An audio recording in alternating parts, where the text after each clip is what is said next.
Hey guys, before we get in the video, I really quickly want to talk about my Patreon page, which is linked down in the description below. Patreon is an awesome way for you to support me as a content creator, so I can create higher quality content more often, for as little as $1 a month. You're also able to receive some pretty awesome rewards in the process. For example, shout out on Instagram, priority ride in a GTR if you see me at a meet, extra entries into my giveaways, and more. So if you want to help support me as a content creator and also support my future build, be sure to click the link down in the description below and check it out. Now enjoy the video.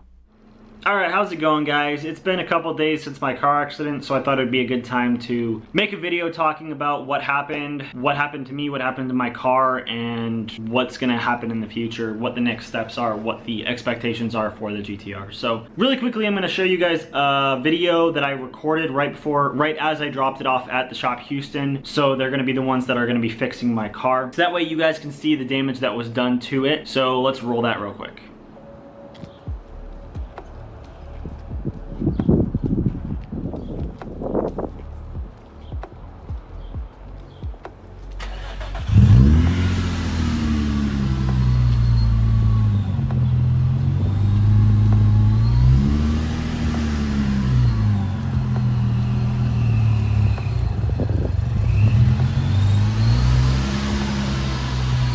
So that's the extent of the damage from what I was able to see. I don't know if anything else is damaged underneath or anything, so I can't really tell, but obviously the shop Houston will do a good job of making sure that everything is accounted for. Sorry, something got caught in my throat there. And so hopefully before too terribly long, my car will be looking brand new. But first, let me talk about what happened and then what's going to happen after. So on Thursday around noon, I decided to go get my car washed because it had been weeks since I got mine washed. And on Friday was my buddy's son's birthday, and someone was organizing a parade of cars to drive by because his son loves cars. And I was really looking forward to doing it, but my car looked terrible because it hadn't been washed in so long. So I decided to go get it washed. Went down to the wash and they did an incredible job. And then I was actually driving from the car wash further into downtown Houston to pick up new decals because my old decals were taken off my car when it was rented. And about 5 minutes after the car wash, so I turned and literally was on the same road, but it was like 5 minutes down. I was on this 30 mile an hour road that was 2 lanes each direction. Just driving along pretty slowly. There was a car in front of me, a large pickup, and a Nissan Juke behind me. When kind of out of nowhere, the guy in front of me started to brake.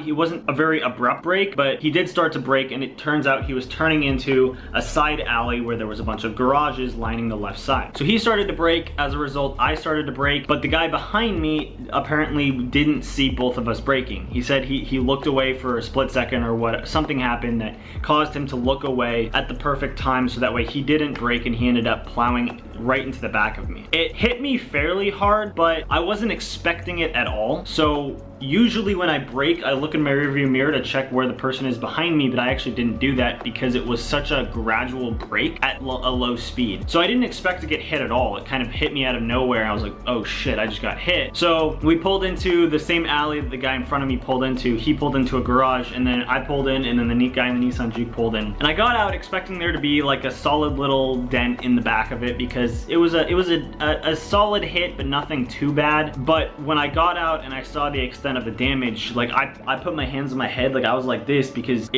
my heart sank. It looked terrible. And I gotta be honest, I didn't look at it too terribly closely. I just saw that and was like, oh fuck, my car is totaled, because of how bad it looked right when I looked at it. But we started taking pictures. I started looking at it more closely. I saw that the exhaust was, it looked like it was untouched, but I don't know if it is. As well as a lot of the frame and important, expensive parts of the car seemed to be either very minimally damaged or not damaged at all. And so at that point, I really started feeling better. And so the guy got out and we started talking, exchanged insurance information. I really felt bad for this guy. Like, I'm not the person where I'd get out and start yelling at him for hitting me. It was an honest mistake that anybody could have made, and he got out and he felt so bad. He was visibly shaken, and at one point when we did exchange insurance information, we both had it on our phones, and so we both pulled it up and screenshotted it and then texted it to each other. So I was giving him my phone number, and as he has his phone out and he's typing it in, he's like shaking so he can barely type in my phone number. I mean, he felt really bad, and honestly, I understand that it was a pretty shitty situation for him. So I totally feel bad. No hard feelings at all go out towards this guy. You know, it was an honest mistake that literally anybody could have made. Everyone out there, me included, has made a mistake where we lost focus while driving. In his case, it just happened to lead to a car accident at that specific time.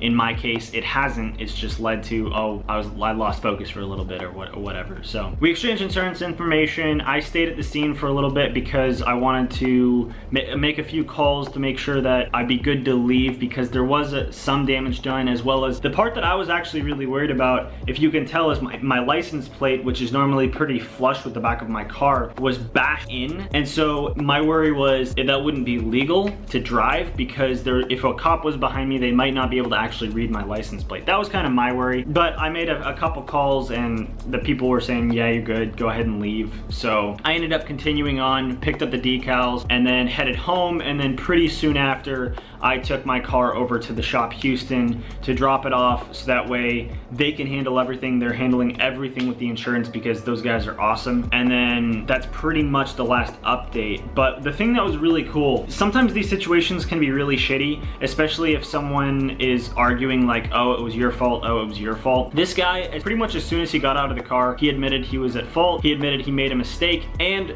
the thing that I was most impressed by was he left shortly after. I mean, there was no reason to stay because I was fine, he was fine. My car was pretty broken but still drivable. His car was pretty much fine other than a couple little dents, totally drivable. So he left, and after I stayed for a while and went to pick up the decals, I was on the way home. So this was maybe 25 minutes after the car accident. I get a call from a number I don't know, and it's Geico. It's his insurance calling to get my statement about the accident and claiming responsibility.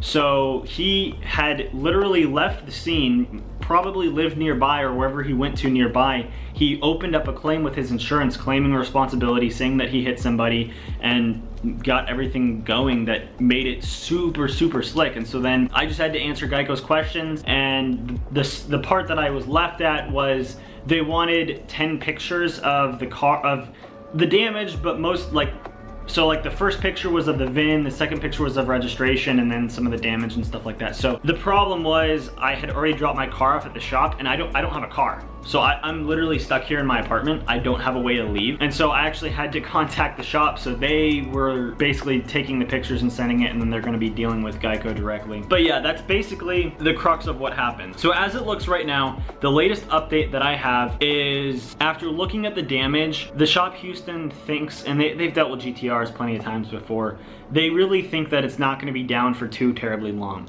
The damage looks worse than it actually is. Like I said, it didn't damage anything that was super important, like damaging my wheel wells or my axles, or really damaging the frame or anything like that. So at least from a purely visual perspective, just a quick little look at the damage that was done, it will be kind of expensive, but it should be a fairly quick and easy repair. And on top of that, Geico already said, I didn't ask for a rental. They didn't ask if I needed one. They literally just said, you will be provided a rental car once the repairs start. That was what they told me, which is really cool of them. So I will be getting a rental, and the really good news about that is if there is a rental out that Geico is footing the bill for, they're going to be in a rush to get it paid off, or to get the claim paid off, so that way the claim is closed and then I can return the rental so they don't have to pay it. So basically, not only is it gonna be a quick and easy repair, but from Geico's perspective, they're going to make sure that it is the shortest rental time possible, meaning that I could get my car back fairly quickly, depending on how busy the shops are, how quickly Geico can respond to some of what's going on, because they don't want to send out an estimator because of everything going on with the coronavirus. So it will be an interesting experience from here, but you know, there is the good news that the damage is worse than it was, and Geico is paying for my rental, they're paying for the whole repair, and basically I'm in good hands. So car accident ended pretty much in the best way that a car accident possibly can. Both people involved walked away perfectly fine. I had a lot of people asking if I'm okay. Not only am I okay, I wasn't sore at all. I mean, my neck felt a tiny bit sore like an hour after the accident, and then it went away. And then the next day, I felt perfectly fine. All of the next day I felt perfectly fine, and then all of today, no pain anywhere in my body. So, I was totally fine. I haven't asked him how he's doing, but at the time of the accident, he said he was perfectly fine. He was just, visibly shaken. And so in terms of the people involved, that's the best possible scenario. The best possible scenario also happened for the cars. His car has minimal damage done to it. Mine has some damage, but as I said, it should be pretty easy to repair and not too terribly expensive for what a GTR could cost in repairs. And then when it comes to the fact that it wasn't at all my fault, it's being paid for by his insurance. His insurance premiums will go up, which sucks, but his insurance is footing the bill for the repairs as well as my rental during the time period that it is being repaired. So all in all, really, it was as good of a situation as it can be for something that shitty. The only downside is the fact that because of this incident, there will be an accident reported on the Carfax history for my car. Now, my personal goal,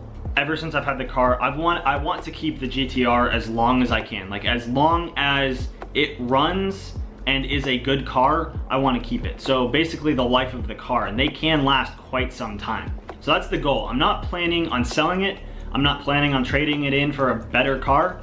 I'm literally planning to keep it as long as I possibly can. So in terms of that, if that is the way that everything goes, that's fine. It's fine that there's an accident on the Carfax because it's not gonna matter. As long as the car is fully repaired, there's no mechanical or operational issues with the car, then it should be good. The problem lies in one of two scenarios. There's two scenarios where this car accident is gonna put me in a worse situation. So for one, if something happens and I am just put in a really bad financial situation and I need to sell the car, it will be not only tougher to sell the car because of the accident on the Carfax, but it will also reduce the value of the car, meaning I'll get less money for selling it. That's not too terribly likely to happen, but it is something that's always a possibility, especially with everything going on and a lot of people losing their jobs and everything. It's something that I always have to worry about. So that's something that's pretty shitty. The second thing is, and I really don't think this would happen, but if down the road I decide that I want to trade in for, let's say, a Lamborghini or something, basically upgrade my car, then what I'll have to do is, when I trade it in, get potentially quite a bit less money for it because there is that accident reported on the Carfax. And so, basically kind of the same scenario. It's just, it would end poorly, and it would lead to a worse outcome for me simply because of this accident happening. And sadly, I'm not compensated for the loss in value of my car. I am compensated for the repairs, for the rental, but not the long-term effect of my car is officially worth potentially a decent amount less because there is now an accident tied to that VIN number. So that is kind of the shitty part, but it shouldn't really be an issue. I really do want to keep it as long as possible. So I think that pretty much covers everything that happened. I mean, so people were asking how I'm doing. I'm doing well. People were asking how the car's doing. I don't really know the answer to that until a true auto body shop really breaks down and takes a look at the damage of the car, but I mean, it looks pretty good. And the other thing is that I got really lucky that I was hit by a Nissan Juke and not a whole other type of car, because a lot of cars that are either higher or lower than the Nissan Juke will do different types of damage. So if you look at the damage, the way it's broken in, literally his front, the bottom part of his front end just barely basically scraped along the top of my exhaust, from what it looks like. It could have done damage further in that I don't see, but it looks like it scraped along, which it could do extensive damage. If it's a little bit lower and it hits my exhaust and pushes everything forward, that can do extensive damage to the car. Luckily, that didn't happen. And then if it's higher, it could have done more damage to my trunk, or to my wing, which could have done more damage to the back, like my rear window or the side panels or something like that. It could have done a lot more damage to the car. So the way I've been told is that I'm actually really lucky that I was hit by that car, because it could have done a lot worse damage if there were pretty much any other type of car hit me. So I guess you do have to look at the silver lining of it. But I do plan to fully get the car repaired and get it back on the road as soon as possible. There's nothing more to it than that. It's not really an opportunity for me to do any mods or anything. I mean, maybe if I somehow come out on top of this a tiny bit, I might, while it's in the shop, say, hey, pop in a better fuel system, or, you know, something like that. Just while it's already there, go ahead and do that. I don't know, we'll see. But I think that pretty much answers any questions. If you have any other questions, feel free to post them down below. I think that pretty much wraps it up. I'm looking forward to seeing what kind of rental car I get, because they said it will be of equal size to the car that I drive now. So we'll see what I get. Definitely curious what that will be. But yeah. Oh, and the other funny thing is a lot of people were making jokes about how I guarantee when Geico got the report, they're like, oh, okay, a Nissan Juke, well, it looks like we're gonna pay some money. What did he hit? Oh God, a Nissan GTR. Like, they shit themselves when they saw what he hit. But I try to look at the silver lining. I try not to be in too bad of a mood about it. It is what it is. Shit happens, gotta move on. The guy's fine, I'm fine. Cars are gonna be fine. It's good to move on. Thank you guys for watching the video. Be sure to comment, rate, and subscribe. And as always, have a nice day.